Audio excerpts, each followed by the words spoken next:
再来看，针对新北市高中生和同学抬死的事件，政府部门召开校安机制的会议，教育部也邀请相关的团体来讨论管教的办法。专教膳食认为讲，学校会当来设金属探测仪来进行安全检查。有高中校长是提出讲，针对有触犯刑法可能的囡仔，应该授权予学校的老师会当来进行必要的检查。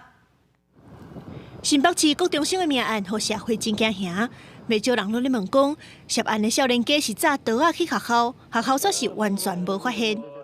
教育团体甲家长团体认为是辅导甲管教的办法出问题，因为若是无相当的理由甲证据，认定特定的学生涉嫌犯罪，也是早危险的物件，是袂当超学生的身体甲细胞。基于人权，现在鱼贩少年比较不处理是飞行少年。那我的建议就是说，如果他有这样的可疑性的时候，事实上应该容许学校的老师在有2人以上的陪同之下来进行必要的搜查。台北市河岸高中的校长施如旭认为讲，应该针对有可能犯案的学生有一定程度的搜查。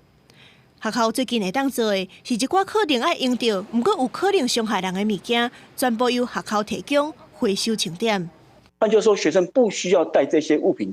进来学校，就可以使用到相关必须要的器具。专教膳食直接建议比照美国部分州的学校，设置安检门也是金属探测器，进行全面的安检。它通过的时候，警报器，我想那也许要进一步再用手持式的金属探测器再去做一个确认。林世杰认为讲，安尼做会当兼顾人权甲管教。不过，嘛有部分的教育人员认为，学生在便当盒仔、鱼钩盘内有金属，措施若是无够精准，校安能力无够，恐惊会造成学校的困扰。记者综合报道。